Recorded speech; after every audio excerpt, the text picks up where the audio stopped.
Hello and welcome to Superpower Broadcasting. I'm Kevin Castley. Thank you for being here tonight. Tonight, I am joined initially here with Jäger Pato.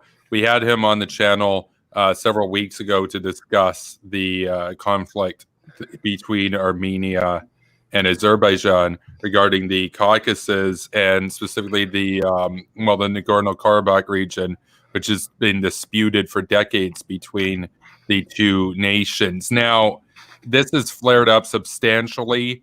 There has been talk that this might become an all-out war, but based on some of the footage we're going to look at, for all intents and purposes, this is a war, and it's been devastating. We've had dozens killed, hundreds wounded so far, and this is just in the latest rounds of confrontation. If you watch the news, you'll see, images of artillery barrages. We've got videos of drone strikes, and we've got propaganda on both sides, of course, in terms of who's claiming which targets have been struck, how much damage has actually been inflicted. But altogether, we, I was a bit rushed here tonight, even though we scheduled this earlier on today in terms of scheduling to get Jäger to come on and everything. And so we appreciate Jäger for being here because he knows a fair bit about the area and a lot of the history around this. But I didn't really get too much of a chance to download some of the clips, but I do have one clip here ready to go. It's about 90 seconds in it. This is from the Azeri perspective, showing some of the damage that they've done against Armenian targets. And so there is a warning that this is disturbing and graphic. So just a heads up there. But here we go. We'll take a look at this.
So yeah, those boomer animations, as Arthur points out there, I didn't add those. That's the source there. That's Sleuth Media. I just found a compilation of some of the um, the most intense footage, and yeah, it's pretty tone deaf. They're just like, oh, like and subscribe, and here are some Armenian soldiers being killed in their tanks, But I did see some people on Twitter in reference to one of the drone strikes. I don't have this one here, but it was a troop transport vehicle, and there were a couple dozen Armenian soldiers gathered around it, and a missile hits it and kills a bunch of them. And people were commenting on Twitter saying how, this is despicable for Azerbaijan to hit defenseless Armenian soldiers. And it's like, okay, here's the thing. Here's my bias. I'm obviously sympathetic towards Armenia, but that's the nature of war.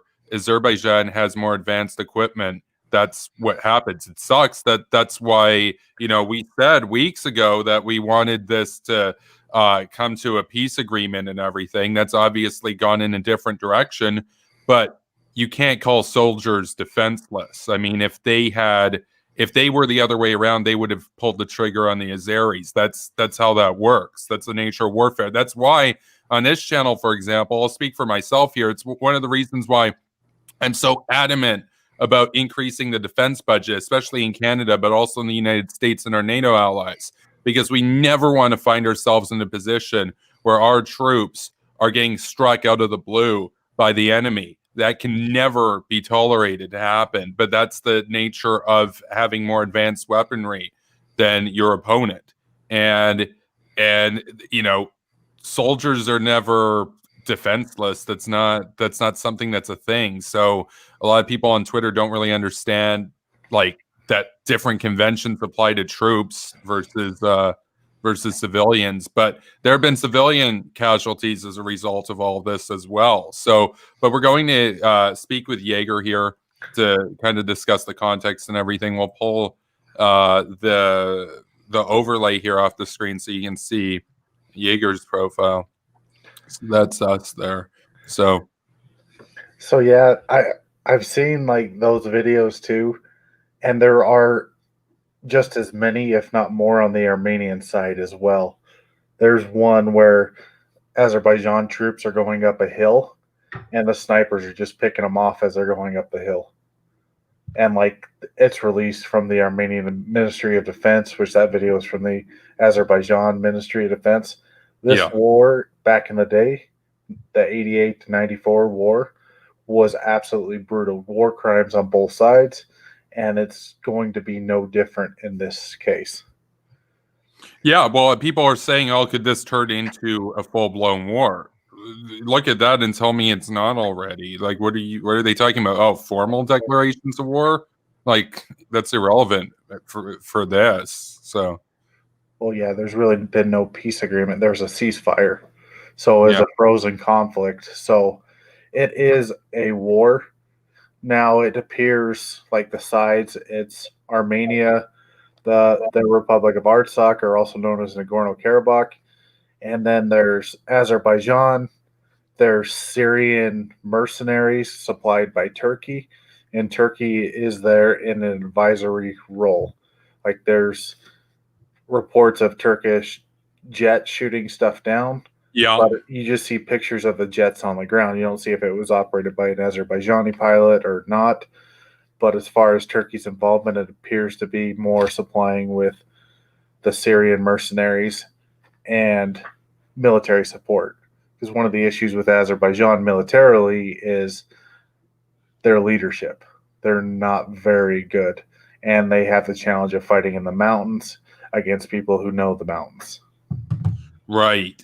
So what do you make of the line coming out of Yerevan saying that Turkey shot down an Armenian aircraft? Do you believe that? Do you find that credible that Turkey's been involved here to actually shoot down Armenian assets in support of Azerbaijan's war effort? If Turkey did, I don't know either way. If Turkey did, they would want to cover it up. Because if Turkey gets involved directly, then that's going to open a bigger can of worms. That's why the rhetoric out of Armenia is saying, well, Turkey's here, Turkey's involved. Because if there's evidence that Turkey is actually involved on the ground, then you're going to see probably the Wagner group come in from Russia. Yeah. Russia so far has just been calling for peace. Same thing with Iran. They're calling for peace. Turkey says Azerbaijan has our full support. All they have to do is ask. Right. So Wyatt, I was just in conversation with Wyatt earlier. He said that he'll be a bit later coming in here if he's able to make it tonight. But it will be an interesting discussion if he comes in, because there's been some debate in our community over whether to take the stance of just calling for peace between both sides or actively supporting one side over the other. And of course, Wyatt was earlier making a case that Armenia is the side which warrants sympathy here. But what do you make on this, Jäger? What do you see in terms of this recent flare-up? You know, and obviously there's propaganda on both sides, but what do you make of it, you know? So one of the issues, so back in the end of the war, the ceasefire, Nagorno-Karabakh or Artsakh, depending on who's calling it which, was given the right to being autonomous. in that conflict. But the 7 regions around Nagorno-Karabakh, Armenia was supposed to withdraw troops and demilitarize the area and hand it back over to Azerbaijan. But that never happened, and there's the biggest reason that would probably never happen without a conflict is it would create they call it the Republic of Artsakh, but it'd be an enclave surrounded on all sides by Azerbaijan. And so it's kind of a mess as far as, the thing, and, they kind of failed. There were other principles where there would be a corridor from Artsakh to Armenia and giving the other territories back to Azerbaijan.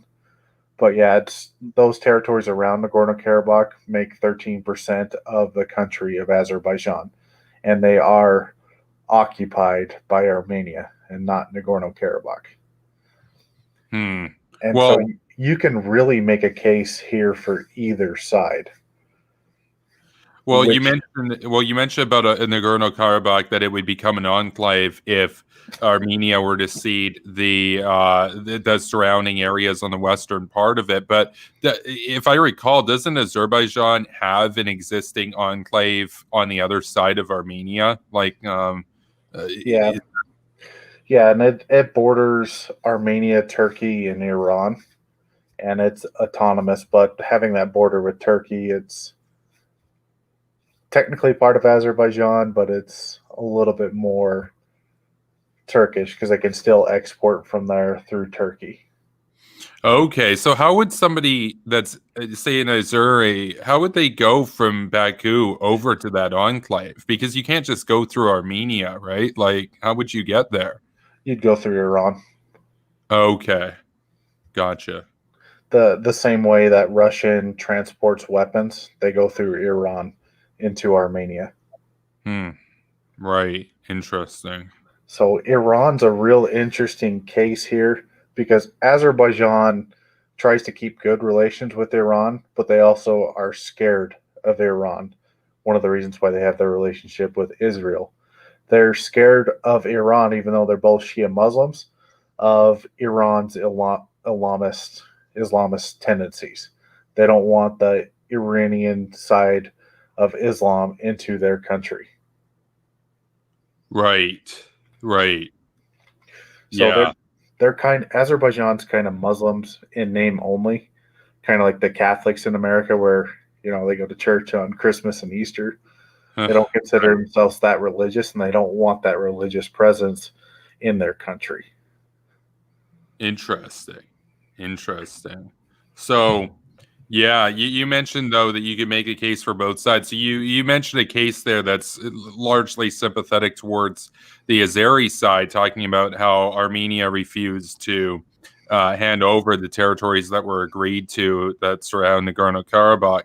But what would you lay out as like an unbiased case in Armenia's defense? Well, it's historically Armenian land, especially the Republic of Artsakh. Like, it's historically Armenian, and even during the times of the Soviets, when Stalin carved out this region, he carved it out so it had an Armenian majority. So the land there is historically Armenian. And because the Soviets kind of played around with borders, not taking account where different ethnic groups were, they made this enclave so they could have power kind of over both. So the case for Armenia would be, Armenia, as of 2008, started the democratic process. Now, it is a little bit sketchy as well because the prime minister controls the courts. And before this conflict kicked off, the main opposition leader, they jailed and charging him with corruption. So he might have actually committed corruption because it is a former Soviet republic, but they are on the path to being a more democratic society as a whole. And Azerbaijan, of course, is a dictatorship, a very authoritarian dictatorship. So you have kind of democracy versus a dictatorship. Right. And so the case for Armenia is like, we got to support democracy throughout the world. Yeah. No, that's and of course Armenia is allied with Russia, or not allied, but in close partnership with Russia. Russia's got a base there. What do you make then of this in terms of, external involvement in the situation? What do you think the chances of a Russian intervention on behalf of Armenia are now? It would have to have Turkey getting involved, like fully Okay. involved, not just in a advisory role or a weapon supplying role. Turkey would have to put boots on the ground in Armenia proper, and then Russia would get involved. But there are huge issues for Russia getting involved logistically. You can't go through Georgia because they fought that war back in 2008, and there's still a lot of bad blood in Georgia. Can't go through Turkey. You would have to attack Azerbaijan proper in order to go that way, or you'd have to go around the Caspian Sea and through Iran to deploy. And Azerbaijan happens to have a navy in the Caspian Sea. Russia's navy is the largest in the Caspian Sea, but you have potential for naval conflict, striking of convoys. Like Russians' deployment would be extremely difficult. Same thing if America tried to deploy into that region on the side of Armenia. Like it would be pretty much impossible. See, it's interesting that you mentioned that because, of course, let's just talk about Russia for a moment here. It's interesting because Russia is the largest country in the world. They have, the largest nuclear arsenal in the world. They're a country that's got, even though it's a decaying military and been in a decaying state for a long time, they're still by far overwhelming the most powerful military presence in that area. And yet you're right that it would still be a logistical nightmare. Even for a superpower, it's a logistical nightmare. So and it's also an economic nightmare for Russia too, because Russia's the leading arms dealer on both sides, and they also have a pipeline. They tap into Azerbaijan's pipeline into Europe. So Russia's kind of a really bad player because they kind of play both sides. They're more morally aligned with Armenia, and they wouldn't want to see Armenia destroyed. right. But they also like Azerbaijan as well. Like there's good relations between Russia and Azerbaijan as well. Right. So Wyatt was making a point earlier over on Twitter. I saw he was saying, and I hope he does get a chance to come on tonight so that he can make the case himself. But he was arguing that what the West should do is convince Georgia to cut off the pipeline going from Azerbaijan and then compensate them the lost revenue essentially for it in order to put pressure on Baku to come to the negotiating table. But what do you make about that?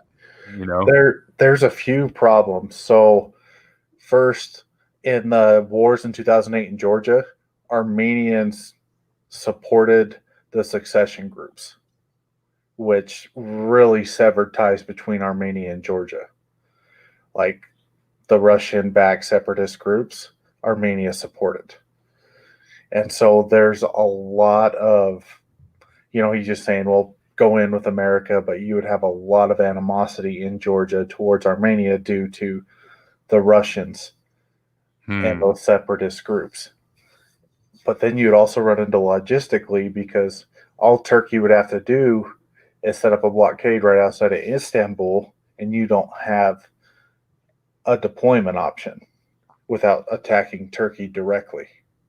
Because there is American troops in Georgia, but you have no way to resupply them. You have no way to rearm. They would be a sitting duck. And also to mention, like the Black Sea, other than Russia, is pretty much all on Azerbaijan's side as well. So it would be very hostile going there because not only the separatist territories of Georgia, but also Crimea in Ukraine, Armenia supported, which is why Ukraine supports Azerbaijan. Right. So there's a lot of politics, but logistics is going to be the biggest thing for any American or Western deployment. Yeah, logistics. See, I've seen people that are arguing that Azerbaijan is the good guys here simply because they're aligned with Turkey and Turkey's NATO and Russia bad. But I personally am done with this narrative that because Turkey's in NATO, that they're default better, because in my view, I see it as at least Russia's an honest enemy, whereas Turkey can't bring themselves to say that they're our enemy, so they're still trying to suck us for what we're worth. Well, while they're countering our interests over in Syria, they're trying to basically start wars with Greece. They're occupying Cyprus. They're not good guys. And of course, domestically, Erdogan's taking the country into descent down into darkness. And yet, I still see people, the more realist-minded people over on Twitter, that are saying, well, it's basically a proxy between Turkey and Russia, so I'm going with Turkey over Russia. Whereas for me, I look at that and it's like, yeah, I don't know, because in that proxy, the democracy happens to be allied with Russia, and the dictatorship is the one allied with Turkey. So, well, not just Turkey. What's interesting about Azerbaijan? So, majority of their weapons come from Russia. Their second leading arms dealer, about 43% of the weapons they get, is Israel, and only about 3% of the weapons they get are from Turkey. Yeah, that's right, Israel. You mentioned that. I was surprised to learn that. I didn't know that when you mentioned that about a month ago. That's interesting that it's Israel. You wouldn't expect it to be Israel, but 43%, yeah. So, yeah, and Israel makes good equipment, so. That's the kamikaze drones, and a bunch of the other drones that they're using are Israeli technology. And so, just a list real quick, I've kind of made a list of the allies on both sides, and just to kind of give an idea, because this throws sectarianism out the window. So, Armenia, France today announced their alliance for Armenia, Greece, Russia, Iran, Hamas, Palestine, Lebanon, Hezbollah is interesting. Armenia's tried to make flirtation, so as Azerbaijan in the past. They kind of play both sides. Syria, the Assad government, also supports Armenia. Serbia supports both sides, and India has good relations on both sides. And then you have Cyprus, and then the Emirates also support Armenia. And then the breakaway sections, whether it's in Moldova or Georgia or Crimea, also support Armenia. Azerbaijan's Turkey, Israel, Pakistan, and Pakistan's a real shitty country. Yeah. Ukraine, Georgia, Italy, Romania. Russia also supports Azerbaijan. The stands. Saudi Arabia, Albania, and Moldova. Yeah, what an absolute mess, though, because in that context, I mean, like I said, I'm more sympathetic within the conflict itself to Armenia, but from a geopolitical standpoint, both have allies that are our enemies, and both have enemies that are our allies. So, it's a mess in that stance. But we have Wyatt here tonight. Thank you for coming on, Wyatt. I had earlier mentioned, I was trying to summarize the tweet that you were making about cutting off the pipeline from Azerbaijan to apply pressure to Baku to get them to come to a peace deal.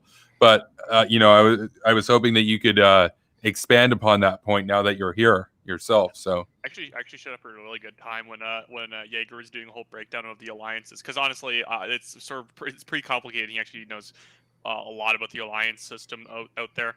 But my whole thing about Georgia and pipelines to Azerbaijan is that it would be a good idea to sort of end the conflict by threatening Azerbaijan's economy. You don't have to even fire a bullet, in my mind, to probably end this thing as the U.S. But if the U.S. was able to compensate a country like Georgia for probably the few days, maybe a week, that you'd have to just shut off the pipeline to Azerbaijan.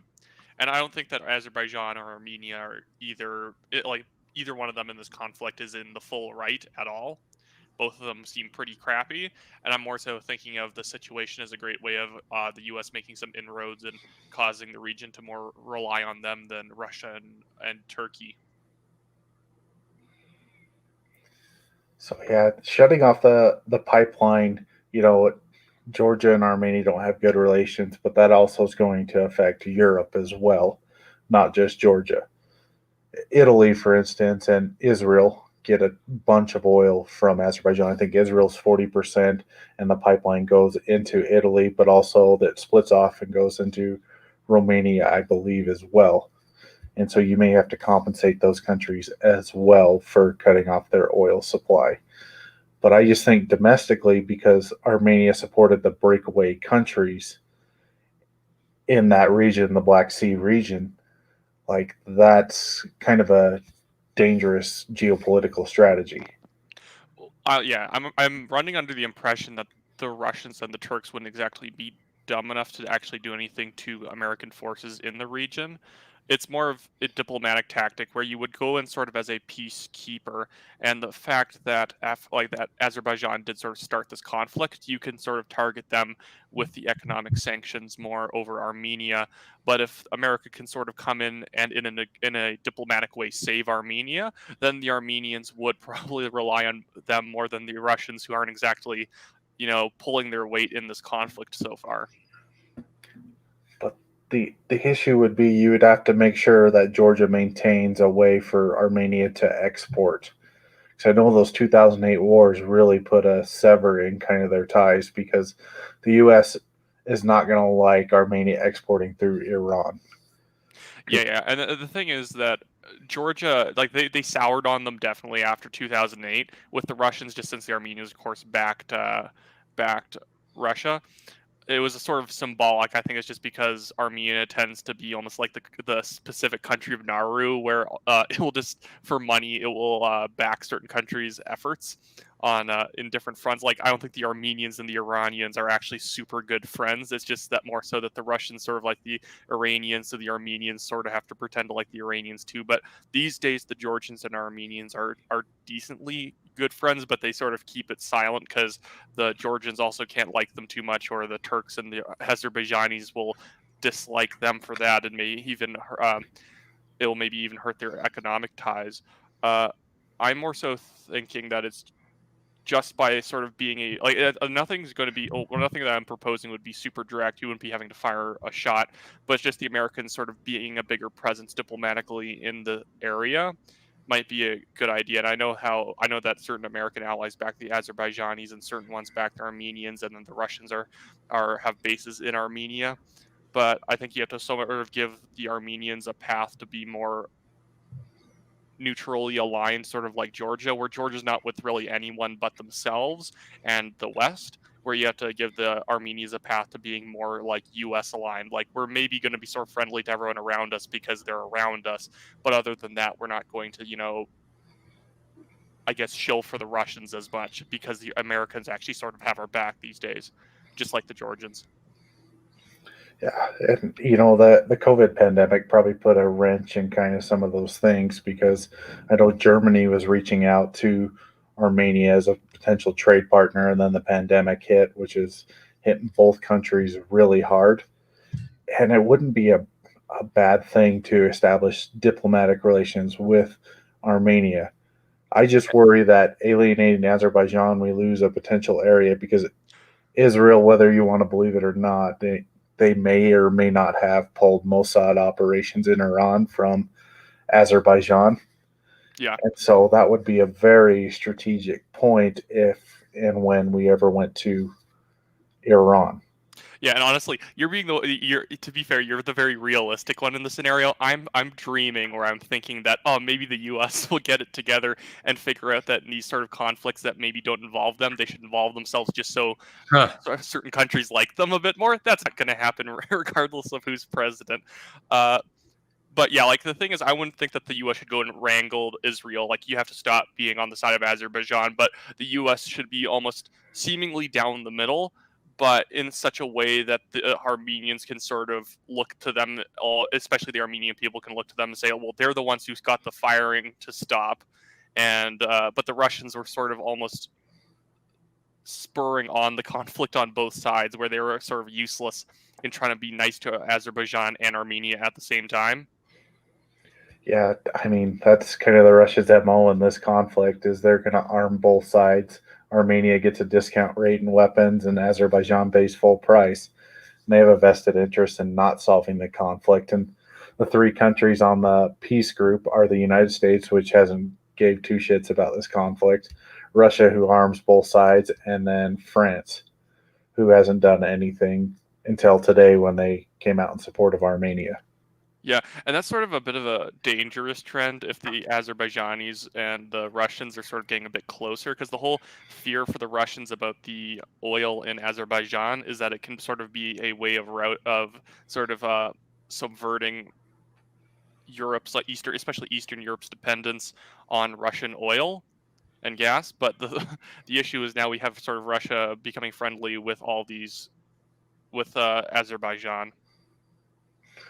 Yeah. I mean, they've always kind of been a little bit friendly with one another just because they share the Caspian Sea and they share a border. Yeah, And same reason Azerbaijan's always kind of been friendly with Iran as well, even though they don't like the religious element in Iran. It's like, well, we share a border with these people. We got to be at least friendly. Honestly, yeah, the Caucasus have to be one of the most confusing parts of the world to actually do. It's essentially World War I at all times, where everyone has these super long and complicated alliances, except they overlap way more than World War I.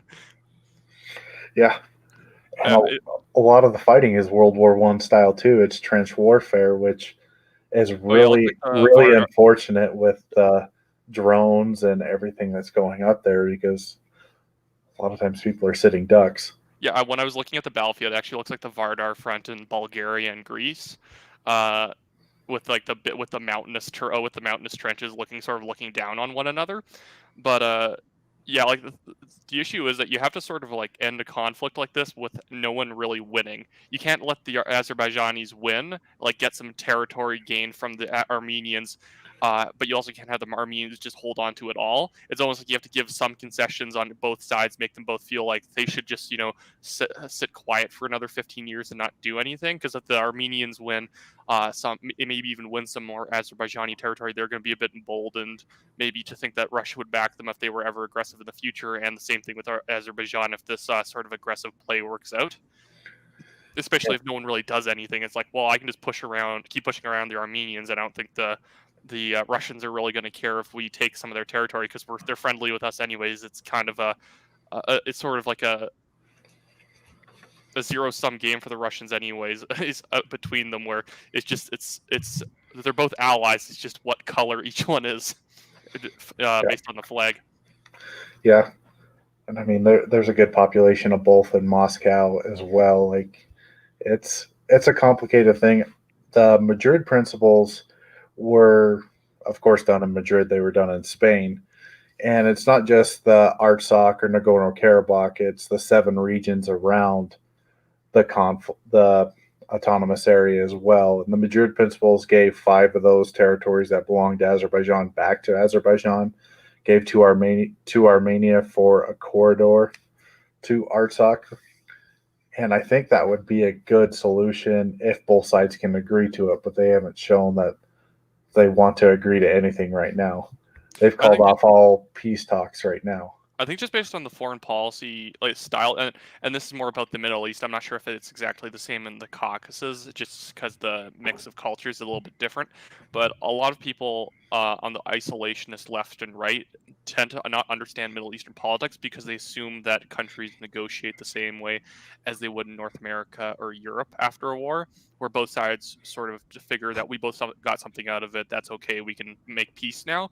Where there's a bit of more of an honor system in the Middle East, where you seem like a weakling to me, so I'm going to keep pushing. Like you're trying to offer peace and give me something I want. Well, that just means I should keep pushing harder and keep trying to get something from you. And I'm not sure if that's exactly how the Azerbaijanis and Armenians think, but that's also why it's probably not going to end anytime soon. Not that it's going to take like months of fighting, but it's going to take at least a week for one of them to be able to go home and say that we actually achieved something. We didn't just, drone a few people and leave. That seems more petty than anything.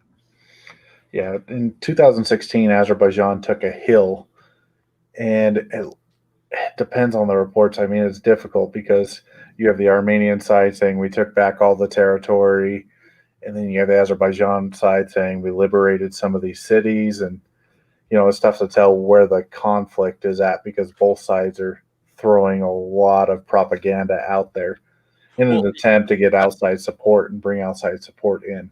at the end of the day, it's sort of a silly conflict because they're both fighting over what is mostly completely unoccupied territory that no one has any sort of settlements built on or anything. Like there's some some Azerbaijani territory that the Armenians actually live in, but that's a minority of the territory. It's mostly just empty hills. With maybe a few scattered nomadic farmers around that they're fighting over. So saying that you claim something doesn't really mean anything because unless you built a base on it, you didn't really do anything with it. It's just sort of like you were the last one to walk across that particular particular national park area. And that's really where it ends, which makes it very difficult for any of them to actually almost gain something from it to where they can go back to their people and say, oh, well, we had a great victory. We took this one area from them for like 5 minutes and then we left. Well, that's where you get the nationalism to come in. And so, like Armenia, this is historic Armenian land. We are fighting for our homeland. And then you have Azerbaijan saying this land lawfully belongs to us, and we want this land. I'm pretty sure, and maybe I'm completely off base here, but doesn't a lot of what's happening is maybe Armenia is saying this is a historical territory, but Azerbaijan saying, hey, this is a territory historically as a Russian state. Yeah. Okay. Yeah. Yep. Because I mean, Turks are tough because they all came from northern Russia and then conquered and took different parts of the land, but because their historical land's going to be in northern Russia, and then they came down, settled in different places. But the Caucasus in general are just a hodgepodge of different ethnic groups. Oh, and like ethnic groups who have like thousands of years of good memory to the point where the Abkhazians, despite the fact that they've never been a state for 1,000 years or so, or hundreds of years, they're still really into the idea of having their own state. Yeah, and it's although that's also a bit of a proto-Russian ploy. A proto-Soviet ploy, where they're super concerned about their old state back in the year 700. So that means that they want it back, despite them just turning it back into a Soviet sort of waste bin. Yeah. Yeah. What way do you see this sort of ending, Kevin?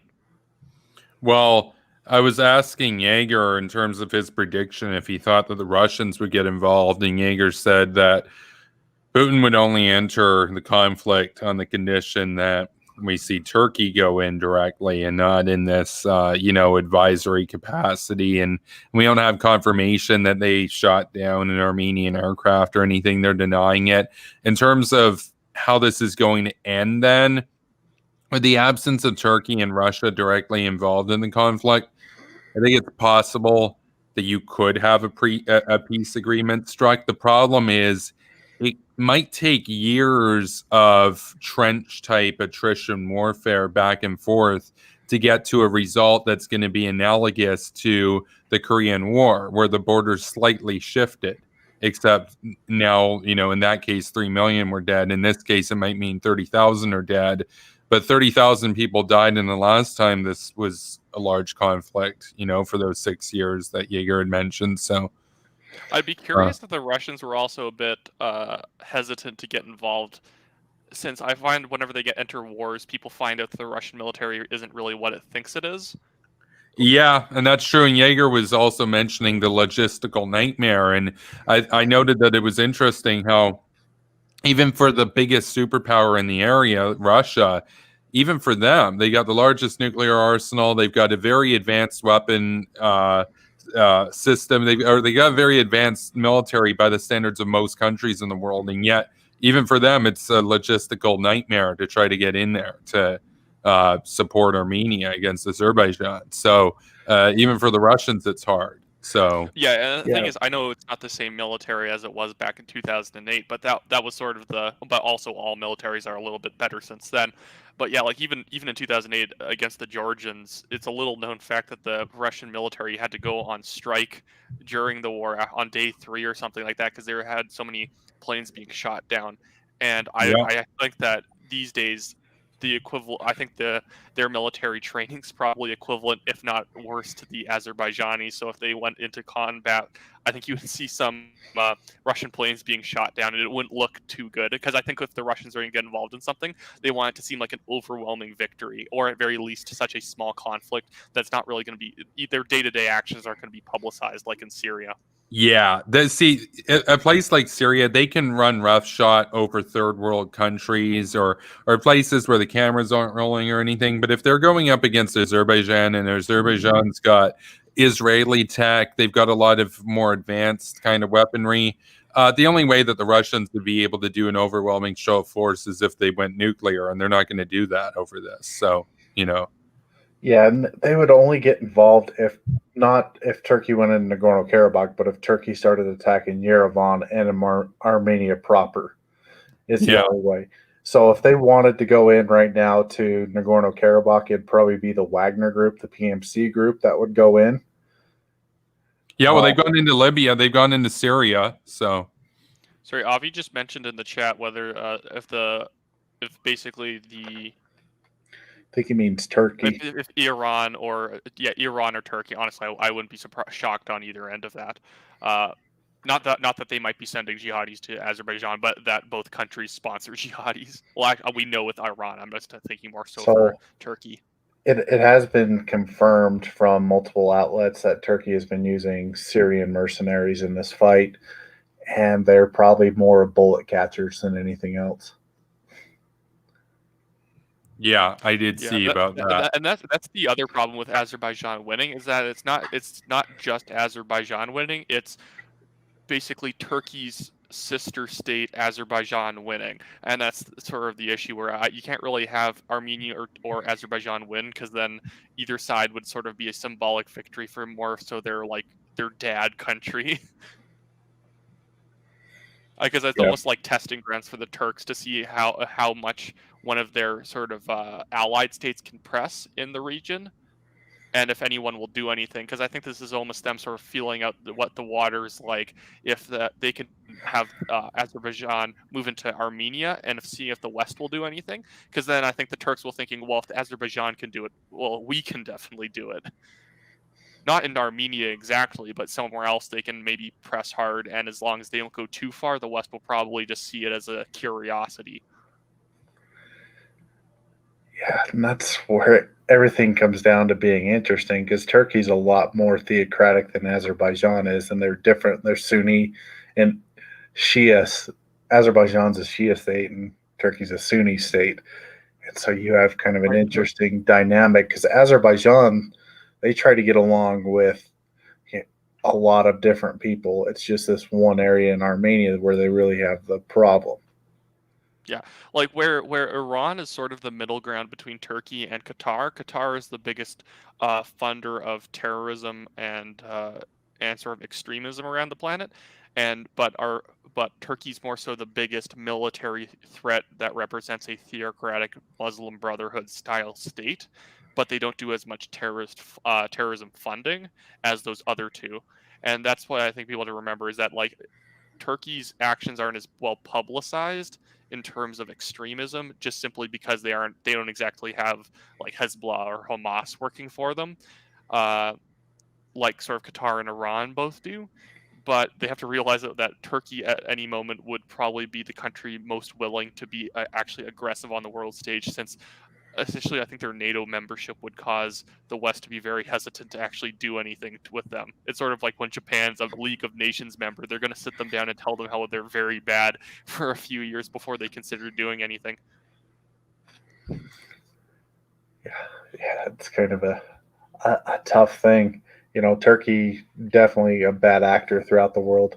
And I wouldn't discount Pakistan also with Al-Qaeda and the Taliban potentially getting involved, because one of the reasons why Armenia is not recognized in the United Nations is because Pakistan won't recognize them.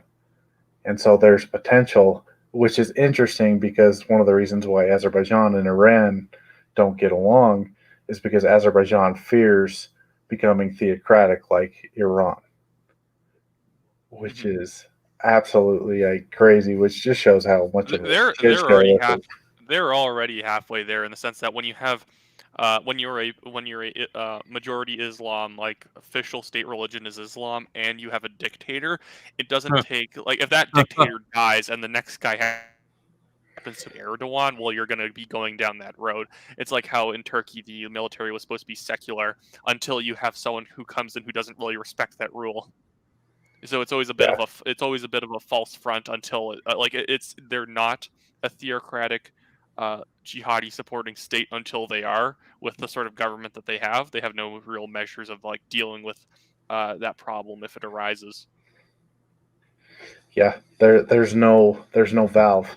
There's no vent valve, which makes a coup extremely like troublesome in the country, because there's a group of Turkish ultranationalist terrorists called the Grey Wolves, and they've tried a coup before in Azerbaijan. Now, this group actually performs acts of terror in Xinjiang in China. They did a bombing in Bangkok because Thailand was sending Uyghurs back into China. And so, yeah, they're a Turkish ultranationalist group that's tried a coup before, but that would be an awful thing if they got into power in Azerbaijan with the oil wealth. See, actually, sorry, this is interesting. Sorry, I just looked up the Grey Wolves as you're talking about them and just looking at some of their stuff. Honestly, what's sort of odd, I've always noticed in Canada, and this is always the problem with talking about with dealing with Chinese oppression of Uyghurs in China and partial genocide, partial just oppression, is that there's a lot of Grey Wolf sort of affiliated advocacy groups in Canada and the West who are sort of anti-China. So you have to be extremely careful with who you're actually dealing with who are against the Chinese. It's so weird that you have to be very careful of who you're advocating against genocide with. Yeah. Because I think people like the Grey Wolves show that if the situation was reversed, they would be probably killing everyone who wasn't a Uyghur Muslim. Yeah. Oh, and anyone who's not a Turk, because they're Turkish ultranationalist. What's happened? I think people also assume that mostly the Middle East is just consumed over being Islam or not Islamic or Shiite or Sunni. Some of it does just come down purely to race. There is still nationalism in these countries that is fairly racist. Like the Chinese communists don't just care if you're communist; they care if you're specifically Han Chinese. Yeah, definitely. You see that even in northern Iraq and Syria with the Kurds, and in Iran as well. Just different ethnic groups, and definitely don't like the other one. And Turkey as well. Turkey's a very racist country as well. It's just this nationalism, which is difficult to defeat in a lot of these places. Especially because I guarantee you the vast majority of people in Saudi Arabia and Iran probably couldn't tell you the exact differences between Sunni and Shiite Islam. It's really just that you happen to be on that side for so long that at some point you just assume that there's something inherently bad about the people who fall under the other label. Which makes the entire situation even more chaotic to deal with because no one really knows what they're doing on their sides, and when the rhetoric's not even very coherent, that's when you're gonna fall into some unneeded conflict. Yeah. See, the thing is, for some lay people, I'm sure that that's the case, but there are a lot of radicals on both sides that they just live for the dogma, and they could name every single fracture, dating back to the split and everything.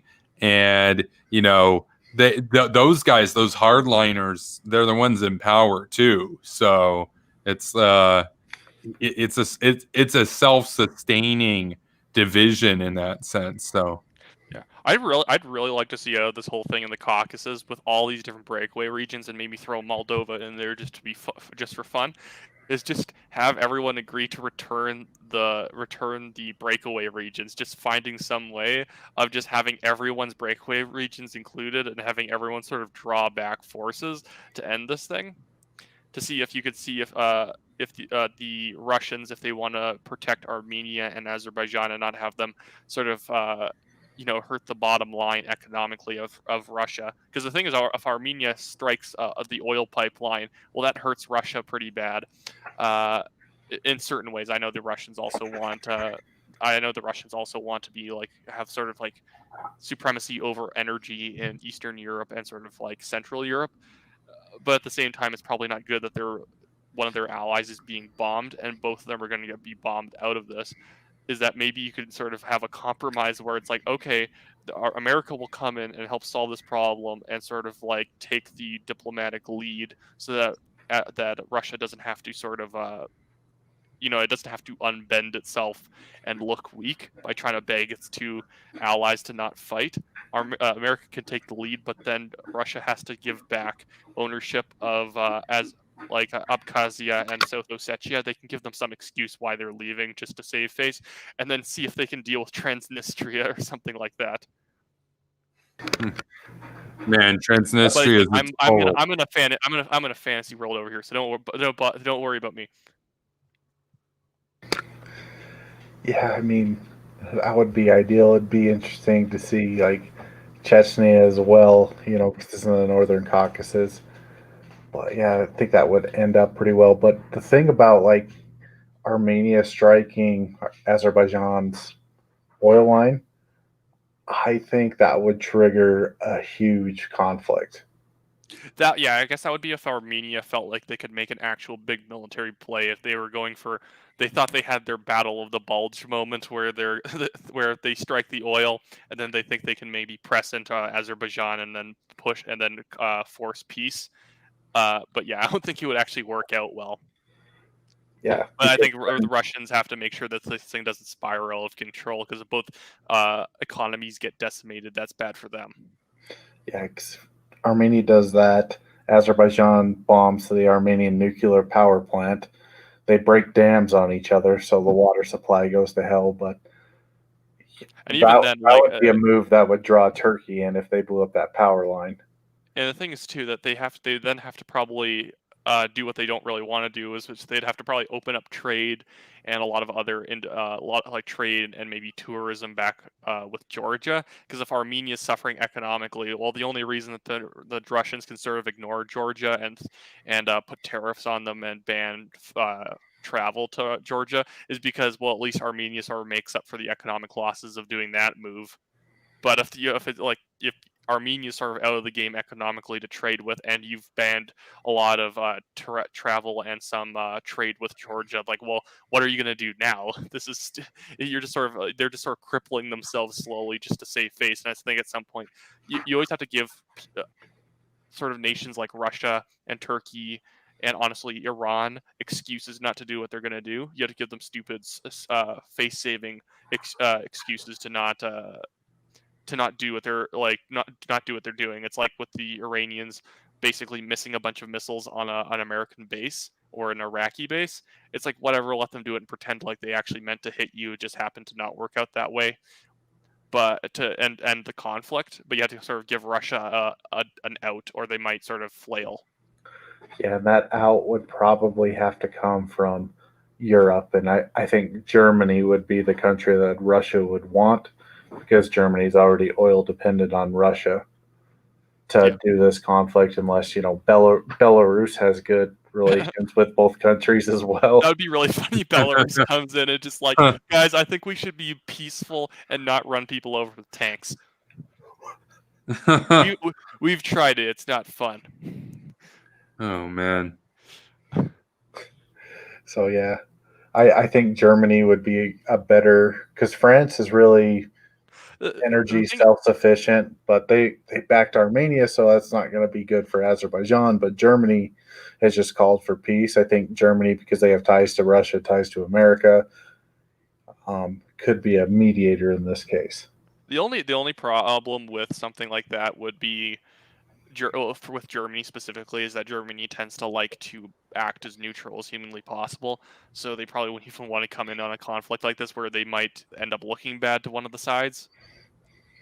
Germany's been since like the end of the Cold War, has always been extremely hesitant to get involved in anything that even resembles partisanship on foreign policy.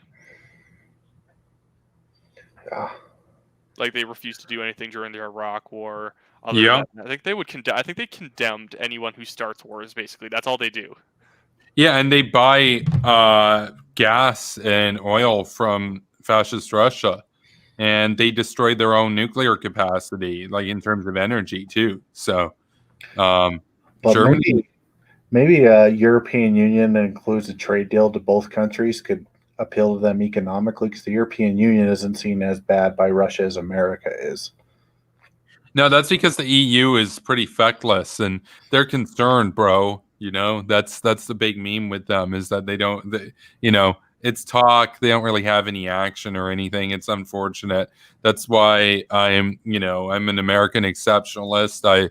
I think America is the vanguard of liberty. I think if the EU were to become like an equivalent to the US as like a super state or something, it would be cozy with Iran, cozy with Russia, cozy with China, and it'd be kind of woke and stuff at home, but totally fine with human rights abuses around the world because my neoliberal status quo, that kind of thing.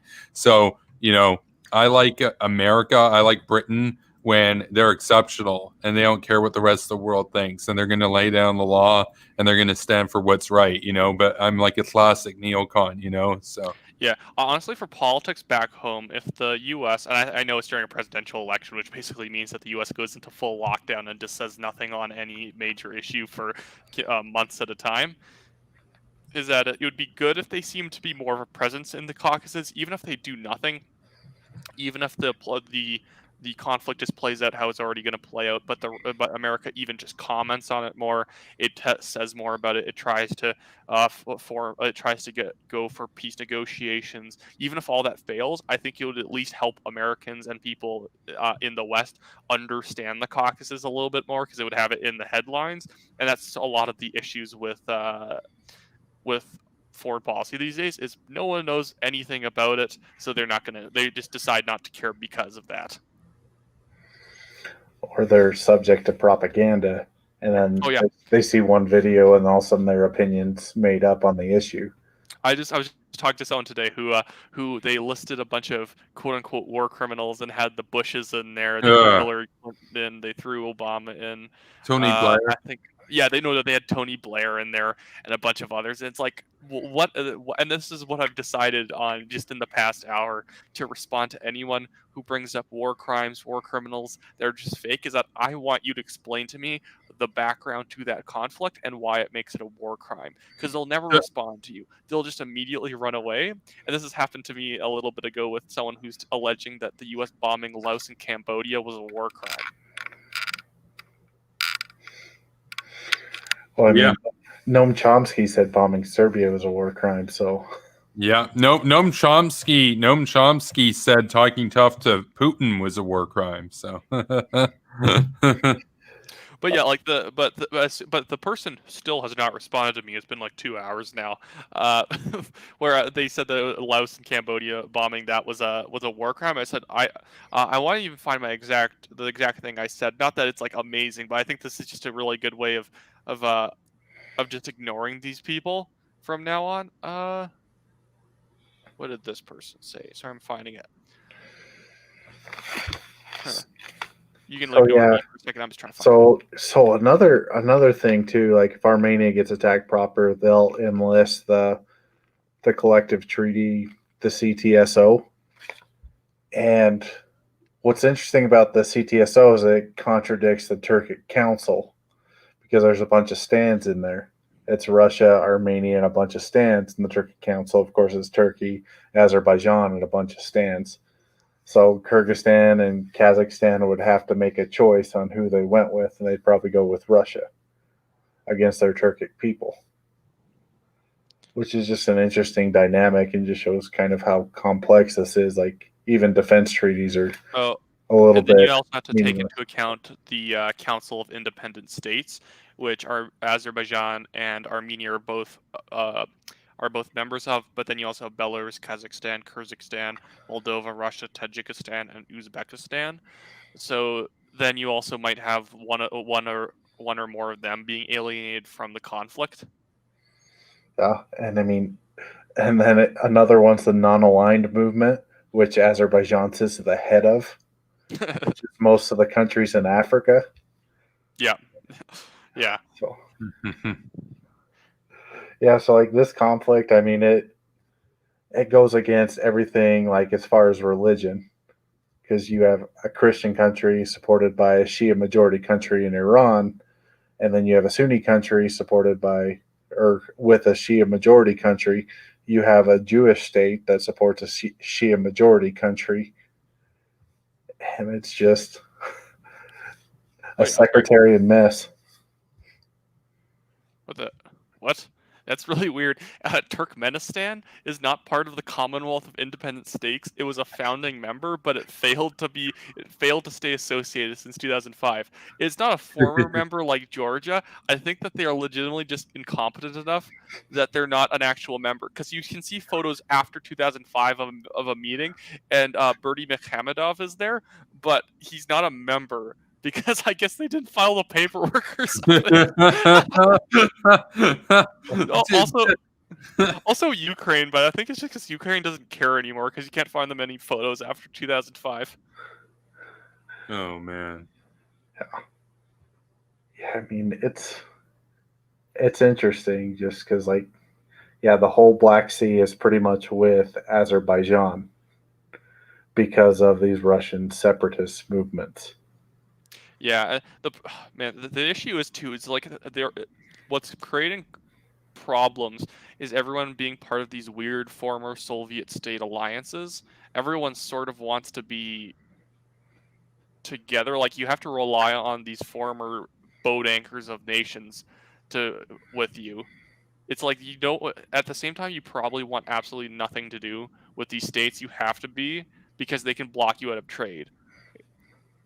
Like the thing is that the only reason that Armenia has to be very careful here is that if Georgia's forced to not let the Armenians trade with them, like, well, now you're trading through Iran, which basically means you're not trading with anyone. And if Azerbaijan goes too aggro here and is the definite villain in the entire story, well, then the Georgians are probably forced to cut off oil trade, or no one will maybe want their oil because they're a nation that's now trying to completely take over Armenia. And then one of the superpowers that's silent is China. Because you have the One Belt, One Road, which would go right through Azerbaijan, but they're silent on this conflict, which is interesting. Because you would think, well, that One Belt, One Road going right through the old Silk Road, right through Azerbaijan, would be something they support, but they're not going to support either side. Yeah. Yeah. They want to basically play both sides because they don't know who's going to come out on top. And yeah, so. No, I just found that's really cute. Is there's the Commonwealth of Independent States. That's an organization. Then there's this other organization called the Community for Democracy and Rights of Nations. That sounds like something North Korea would create. Yeah, it's sort of like that in a certain sense because the only members are Abkhazia, Artsakh, the weird Artsakh, yep. Artsakh, South Ossetia, and Transnistria. So it's just a fake. It's a fake community of fake nations that come together every year. Although that actually sort of sounds like an idea I had, where you would have like a council of states that are sort of on the brink of authoritarian rule. When I say brink, I mean more so like Georgia, South Korea, the Republic of China, a lot of those sort of countries that are in these weird sort of situations where they're surrounded by crazy nations and they almost need to sort of band together to figure out how you sort of deal with these sorts of foreign relations, these sort of like these geopolitical messes. Those aren't just the only countries that would be on it. You could probably also add Armenia to it, and well, that's Artsakh's Nagorno-Karabakh. Mm-hmm. So yeah, what's interesting is Armenia doesn't even recognize it as its own independent state. It's just honestly that's smart because it sort of gives you plausible deniability to people who don't know anything about the region. Yeah. But it sounds like they may announce that they do recognize it here soon. Yeah, I guess that would be a good diplomatic threat to have Azerbaijan sort of draw off. Because if that means any sort of backers of Armenia have to then probably back that as well, or they have to completely cut ties, which they likely don't want to. Yeah. So if Iran is supposedly an ally of Armenia, and then they recognize it as a state too, then there's a really hairy situation with them in Azerbaijan. Well, I think they would want Azerbaijan from some of the stuff. It's tough to find information out of Iran, but I was looking into kind of their relationship. There are a few, I don't want to say a majority, but there's a good portion of the Azerbaijani Iranian population who consider Azerbaijan a fake state. Like it should be part of Iran. Right. If anything, they're a fake state of like Turkey at this point. So yeah, Azerbaijan fears Iran, but they want to maintain a good relationship with them. And as far as Armenia and Iran, from what I gathered, it's just some of their help and some of the conflicts in the Middle East with more of medical people that they're sending over into those conflicts. I know they were in Syria helping out the Quds Force there with medical personnel. Which sucks, I mean, for those that like Armenia, because then you get Syrian girl there on your side. Yeah. Yes. Well, I think this is sort of like a good example of why you can't sort of. It's sometimes a good measure of what a country's like, but you can never be total. You can't judge a country based on who its allies are. In situations like the situation Armenia and Azerbaijan are in, I think a lot of the alliances are just simply out of convenience or not wanting to get your skull caved in. I doubt Armenia would want to be as close to Russia as they are, but it's just out of convenience of needing to balance off, needing to protect themselves from the genocide denying Turks. But at the same time, Georgia can't do anything. That even though they sort of like Armenia, same religion, a lot of the same culture, they can't really be too close to them because they sort of have to rely on a lot of trade with everyone who hates them. And Russia tried to invade them, so it's So I blame some countries for their alliances, and I don't blame others for their alliances. Yeah. Well, it's just like the Kurds, or we'll take anybody who will help us out in our fight. They may not be the best people, but we're going to take anybody who's going to help us out in our fight. Well, even the Kurds aren't the best people as well. Sometimes they are technically a communist group. Yeah. Not the people themselves, but they're ruled by a communist group. So it's like, that's why I've always been skeptical. It's like if Assad was overthrown, you should give it to the Kurds or whatever to manage. It's like, maybe. I think they would honestly just sour things even more in the region and then would quickly be dumped. Well, it depends. They were a loyal U.S. ally, though, for a long time. The Kurds are, but I think that it would just be better for the U.S. probably to manage the region if Assad ever left with maybe the Kurds, and maybe sort of like slowly and silently tell the Kurds to stop being communists, because communism, as we know, doesn't really work very well. So, and then anyone would say, well, that didn't work very well. We should just be theocrats again. It's like, or we should just be theocrats again. Not that Assad's a theocrat himself, but because there's no Assad, there's no strongman dictator. Either we're going to do that again, or we're just going to be like Iran, because Iran's super cool. Yeah. Oh, man. It's just kind of a mess. It reminds me of Lebanon, and their crazy system they have there. Yeah. But actually, Lebanon actually ties back into this as well. So that the bomb that went off, or the ammonium nitrate that went off, some of the people from Lebanon, they took them out of Lebanon and they put them into Nagorno-Karabakh. Rather than taking them to Yerevan, they put them in Nagorno-Karabakh, which the Azerbaijani said it's kind of an escalation. So it's no different than a lot of the fighting. You're going to see videos where there's artillery and stuff in civilian villages. So if you attack it, you start damaging buildings. All of a sudden, there's a picture that comes out with somebody standing in a hole in their house. Well, it happens because there was military equipment there in a civilian area because they wanted you to attack it so they can get this image of somebody with a hole in their roof being struck by artillery. Like, that's the worst part of the politics around foreign policy is the nonsense where it's like, I saw a guy in Vietnam holding a gun to someone's head. That means that guy's evil. Like, is he? I hate that nonsense where it's like the Israelis had to put a hole in a Gazan hospital because it had an artillery piece on top, which you fail to see after it's been wiped off the roof. Yeah. Yeah, and that's kind of how brutal this war is. Like, yeah, there's going to be videos of war crimes on both sides that are going to be produced. The Azerbaijanis so far are pretty shameless with just posting random stuff they are doing. Yeah, I've seen Armenians as well. Like, I haven't seen the Armenian ones yet. I'd see a lot of the Azerbaijani ones where they're showing them just like droning a bunch of soldiers who clearly are not on a front line. There was a video today of them taking a position from Azerbaijan, and Azerbaijan was retreating. They were shooting them as they were retreating. Yeah.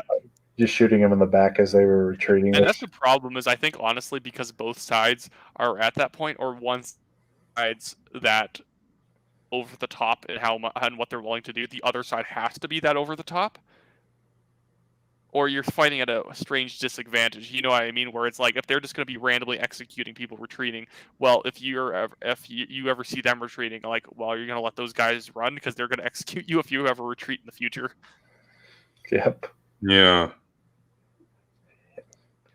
And like the Azerbaijanis were shelling villages as well. Like, not just because there's military equipment parked there, but they just started shelling some of the villages. Oh, especially military equipment's good enough these days where it's not like if there's a particular house in that town you have to hit, you can just hit it. It's not that hard these days. Like, it's very difficult to be just accidentally shelling wrong house after wrong house. Well, they have discount Russian weapons, and Russian weapons aren't known for being the most accurate, especially the ones in the 70s and 80s.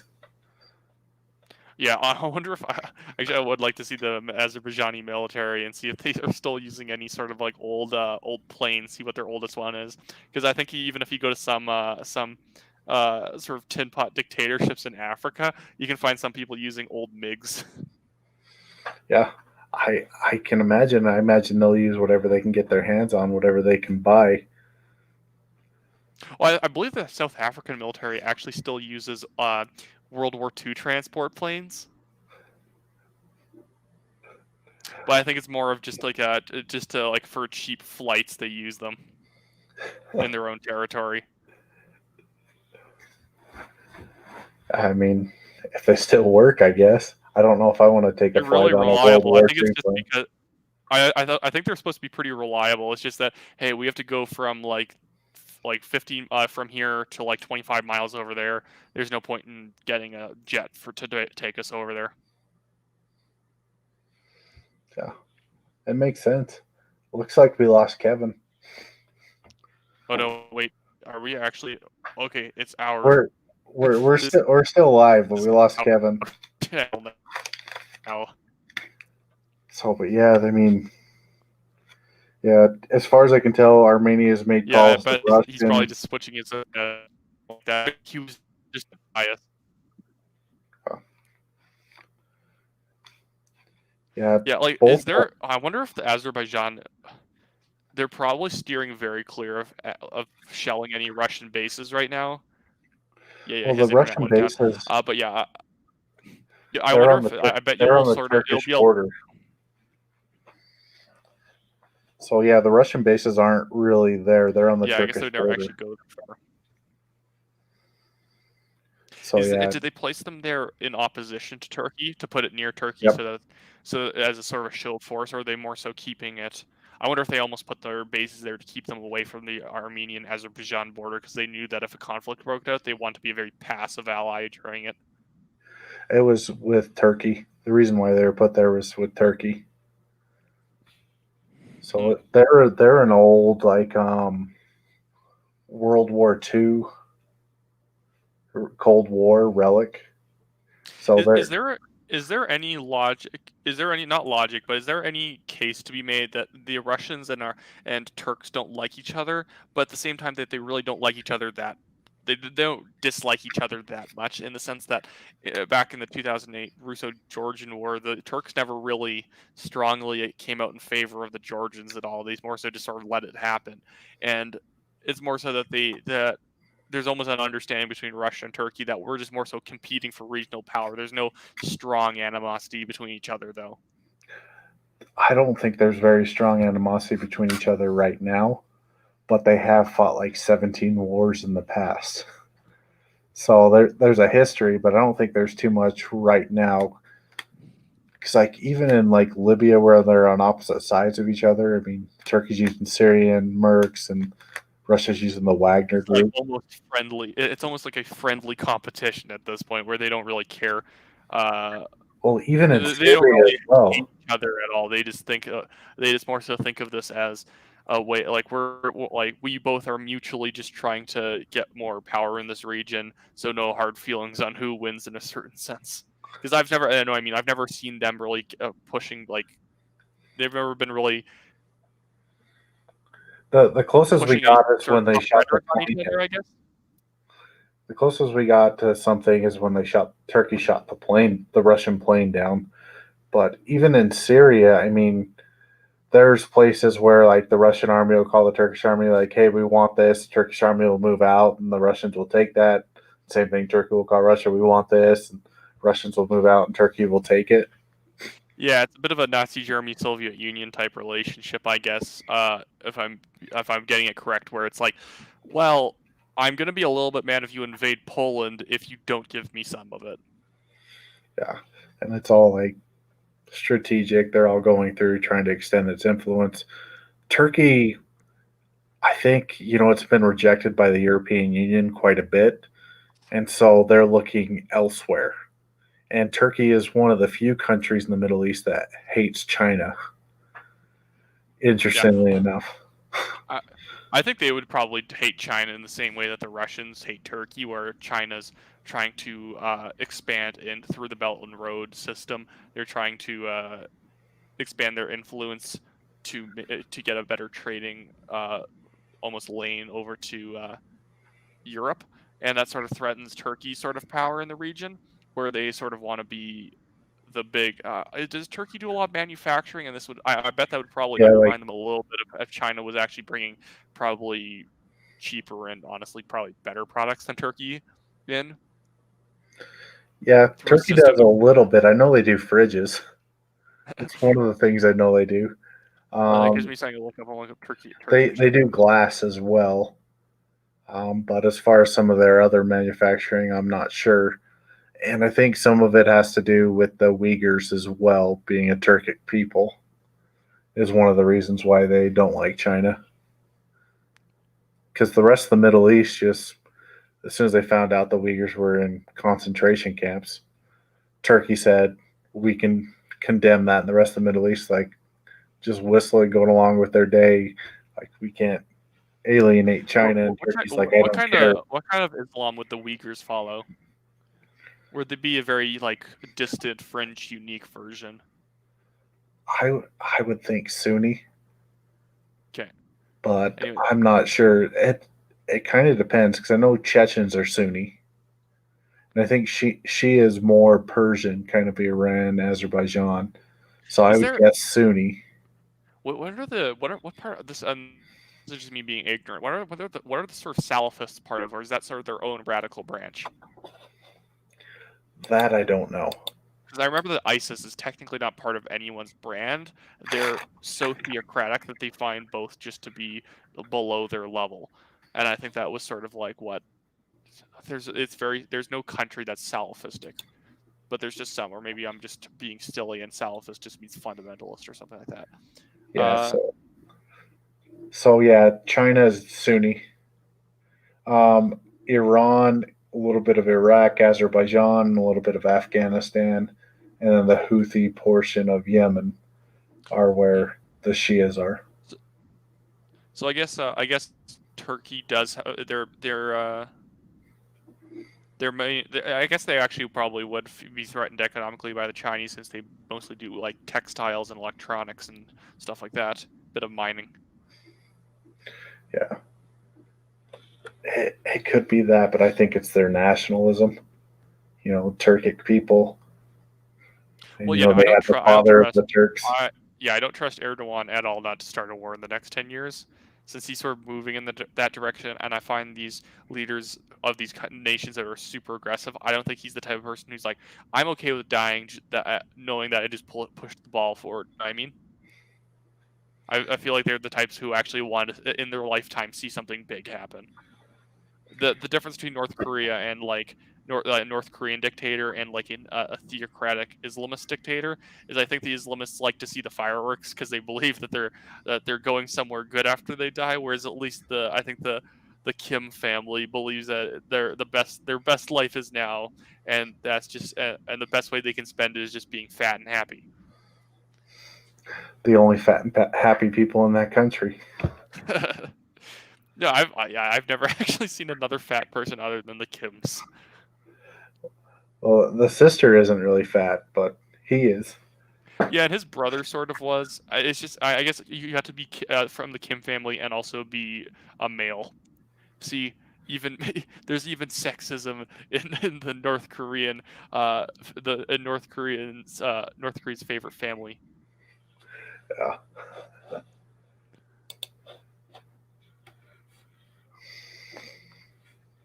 If Kevin doesn't get back here soon enough, I'll have squatters' rights over his entire channel. Yeah. You better hurry up. Yeah, for sure. But I think the alliances here are very interesting. But as far as like ending the conflict, I think you're right. In the next little while, it's going to have to take each side, probably more the Azerbaijan side, getting tired of fighting. But Azerbaijan has to take something. This guarantee, oh yeah, each one has to sort of take something, give something, and I think the conflict will probably go on for like maybe not maybe not 6 months, but it'll definitely go on for like a month or two, simply because the negotiations will take so long. And honestly, when negotiations happen, that's when people start pushing militarily the hardest, because they want to be able to claim as much before the end of the war as possible, or be in the best negotiating position. So you might see it get like really bad right before it gets right before it wraps up. Yeah, which is how this conflict has happened in the past. But both sides have said right now that they're not interested in pursuing a peace. Yeah, although both sides are probably going to say that until there's suddenly peace. You don't want to look like the weakling in this scenario. Like if you're the U.S., if you have like the power of the U.S., even if it's sort of just contained in a small country, you can do that, because you can actually hold your own if they get aggressive. Where both of them, because they're honestly vulnerable, have to act more assertive because of it. Oh, I'm just gonna get to this tweet I had earlier. I was gonna mention where the person was saying, this guy said, whose literal name on Twitter is "End U.S. Imperialism." I'm guessing you consider the secret bombing of Laos that lasted years and involved thousands and thousands of bombs runs that killed countless civilians to be great work by "quote unquote" humanitarian interventionists. And I said, provide me the context. I know what it is, but I'd like you to see to actually explain what happened and why. And he never responded to me, so I think that is now going to be my main play in every situation someone goes at me with that nonsense. Yeah, I mean, they won't, because they just repeat talking points at what they heard. Oh, yeah, and I had someone else tell me that like the Iraq War is bad, and at one point when I kept asking them, well, why was it bad and how did it go wrong and whatnot, at some point they just said everyone thinks it's bad. It's like, who cares? I don't really care what your barber thinks about the Iraq War, and that's just what you're telling me when you said a lot of people dislike the Bushes. It's like, I don't care. What does that mean? A lot of people probably dislike you.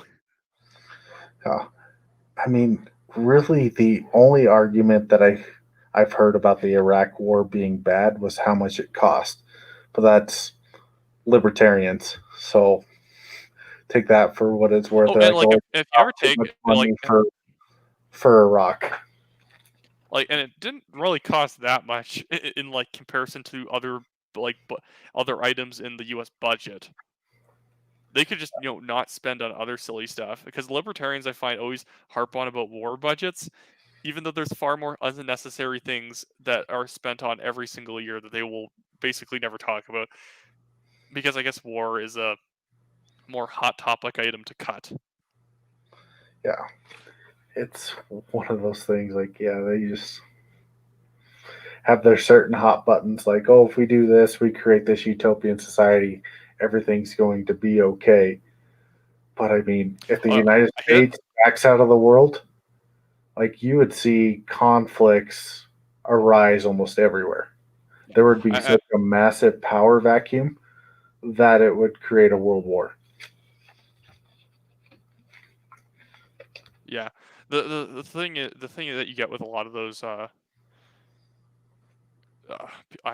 lot of those people is that they assume that having more money for other programs, and this isn't exactly libertarians, they just want to flat out cut the budgets, but they assume having more money for other programs just makes those programs good. But if you go into school systems like the New York, like New York, you'll find that like per classroom in certain school districts in New York have like $350,000 invested into each classroom. About, but the schooling sucks because there's no incentive to actually use that to provide good schooling. Yeah, Budgets don't mean anything, and I hate the lie that it's like, oh, the U.S. spends 10% of what they do on education, like 10%, or like the education budget of the U.S. is only 10% of what the military budget is. I'm like, yeah, that's because the federal government doesn't spend a lot on education because it's not their responsibility. Just as the states don't exactly have a lot of just as states don't exactly spend a lot on military.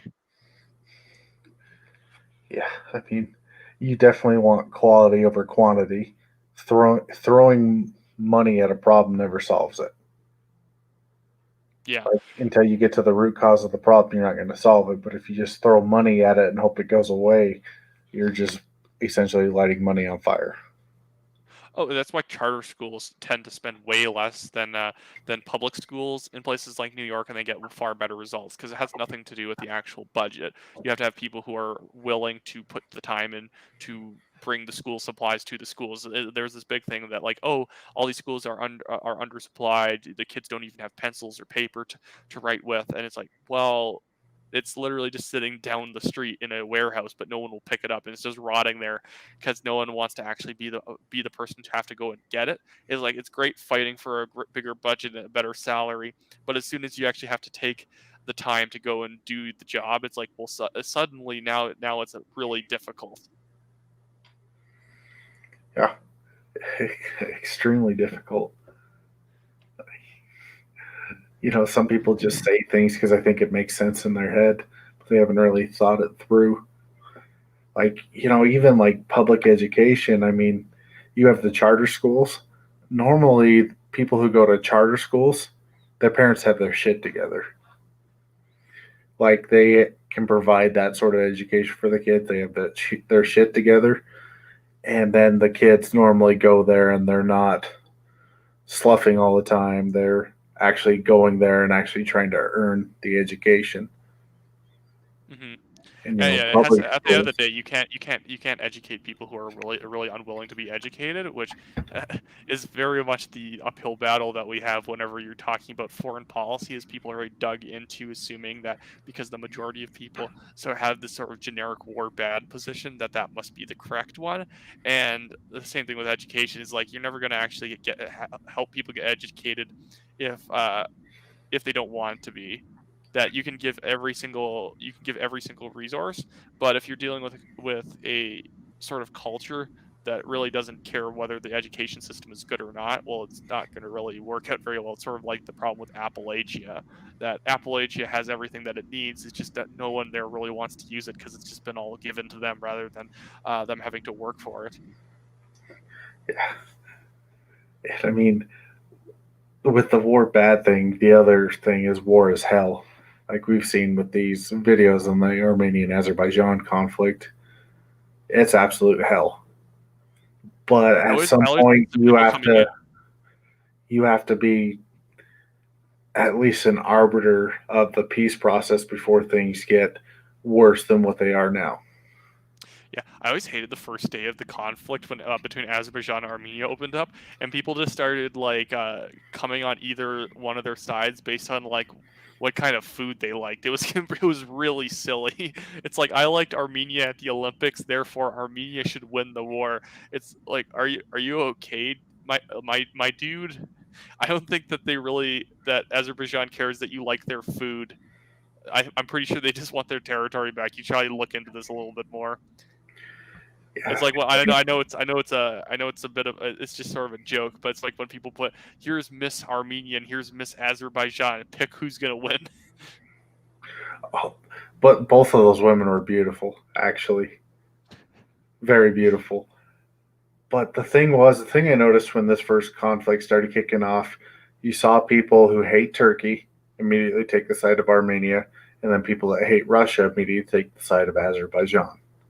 Like that's kind of the division I saw when it's first off. It's like this is an incredibly complex conflict, and you can really make a case for either side. But if your case is Turkey bad or Russia bad, then you probably got to look into it a little bit more because it's really Yeah. complex and it's really far-reaching, Some which some is one of the some reasons why people I it's in the found news.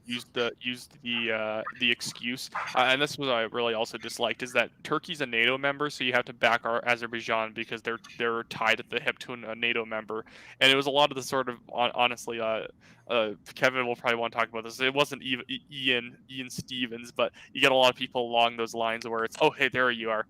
I was just saying that this isn't something that Ian Stevens said, but you get a lot of people automatically backing Azerbaijan just simply because they have a bias towards Turkey, which is one layer removed from the conflict to begin with, so it doesn't even make sense. It's like I back, like I don't know, Yeah. like I back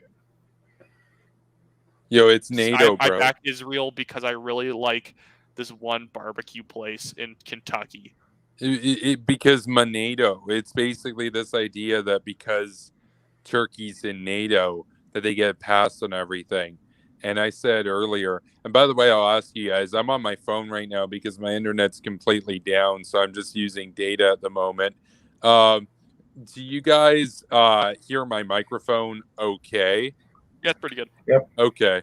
Okay. I'm just on my phone. So we'll wrap this up shortly. But I was saying earlier on in the stream near the beginning, at least Russia is an honest adversary. At least they're straight up honest, like, yeah, we're the enemy. Whereas with Turkey, they're like, oh no, we're allies, even though we screw over your interests everywhere and stuff. It's like, just own up to it. They don't want to buy Western equipment. They want to buy Russian equipment. They get along with Putin. They are taking their country down the descent into darkness. They're threatening war with Greece. They're occupying Cyprus. They're against our interests in Syria. They have a Eurasianist, Duganist agenda. What part of Turkey under Erdogan is pro-West or pro-NATO? So, Well, I mean, I wouldn't exactly call them pro-Russian because some of their direct conflicts in Libya and also in Syria, and then this one in Azerbaijan and Armenia, they're kind of a proxy for one another. And as far as like Turkey and Greece, they've always had it out for each other. The Cyprus thing, I mean, yeah, it's closer to Turkey, but it's occupied by Greece. There was an agreement is it NATO or the UN that occupies a part as well as far as the UN. a peace agreement. Like that's kind of a mess. But as far as kind of their actions, training and sending Syrian mercenaries across the world, and some of their theocratic things, some of their things domestically, yeah, Turkey's not looking in the best direction. That's honestly that's part of why Turkey's, I think, a bigger threat than Russia, because Russia's so obviously a villain. No one's ever really going to make it difficult to fight them if you ever had to. Where everyone's like, yeah, go at Russia, they're being insane. You can fight them. You'll of course always have the isolation. It's like Kyle Kalinske telling us that we can't. But if Turkey ever did something insane, you'd probably have a lot more public support saying, why are you fighting Turkey? They're supposed to be an ally of us, but they haven't done anything wrong. I once went to Istanbul and petted a cat. It's like, Oh my gosh, you can find so many videos of just like Humvees in Turkey just running people over for no reason. Yeah. Oh man, we are going to have to wrap this up now though. Yeah, So looking I'll for give your each data. of you I'll give each of you a chance to make your closing remarks and then we'll close the stream for the evening. So we'll start with Jäger. So with this conflict, kind of getting back into the conflict, it's extremely brutal. War is hell, and it is really a conflict that both sides kind of have a claim to, and they're going to fight. Armenia is not going to give an inch. They're going to, if Azerbaijan wants the land, they're going to have to take the land from Armenia. You know, the drone strikes, some of the videos are difficult to watch. You were seeing real people there on the ground. Many of them are young. Like the videos watching, the kid couldn't be more than 15 years old. And so these are young people dying in a war which the international community has failed in the peace process. It had 26 years to solve this conflict. There were resolutions made, nothing was upheld, and the people on the ground are the ones that are suffering. You know, it's kind of fun to talk about all the different alliances and how complex this is, but it's really about the people there on the ground level. They're the ones suffering, they're the one doing the fighting, the one getting blown up by drones, getting shelled, and it's hell. And this conflict needs to have a peaceful resolution, not just to freeze it, but to prevent it from happening again. So thank you for having me on. Yeah, thanks for coming on, Jäger. I always appreciate your perspective. So, yeah, thanks. We'll go to Wyatt now for your closing remarks. I'll attempt to preserve your data as much as possible by talking at my usual too fast to understand speed. But yeah, I think Jaeger's right that you really have to stop. So, people have to make sure they don't get too wrapped up in the alliances, who's on whose side, who has the better military, blah blah blah. And at the end of the day, I think the best thing that could happen is for, not, even if it's not the U.S., just someone to get involved or someone to have the good sense to end this thing early. Because at the end of the day, whoever ends it early will probably have the people on their side, which is not only just the most diplomatically smart thing; it's probably the most moral thing to do in this situation. Yeah. Yeah, well, thanks for coming on, Wyatt. So we'll close out right now by basically saying, I think everybody would agree that we want a peace deal struck as soon as possible here. There, if this continues on for years and whatnot, it's going to get to the same point where you're just going to see tens of thousands of people dying and not much substantial change in terms of territorial property and whatnot. And so I think, we'll obviously be talking about this in the future too, as this persists. But, I do want to thank everybody here for being here this evening. We had quite a few viewers and we had a fairly active chat. And be sure to like this video, subscribe to Superpower Broadcasting if you haven't done so yet. You can follow me over on Twitch as well. We're getting up close to 50 followers currently. You can follow me over on Twitter at Kevin Castley. You can follow Wyatt at Wyatt_Claypool. And you can follow Jäger at, what's your Twitter now, Jäger? Oh, it's Jäger de Pato. Okay. And if you'd like to support this channel, you can check me out over on Patreon. The link is in the description below. And if you'd like to send a tip, my PayPal is there as well. So I appreciate all the support that we've received so far. Thank you to all the patrons. And I'll be back here tomorrow. I'm not sure what we'll be discussing yet, but obviously this is an ongoing conflict and it has the potential here to be, obviously very awful going forward. So we'll keep paying attention to this and we'll inform you guys of any developments. So again, thanks for being here tonight. And with that, have a good evening, everybody. Peace.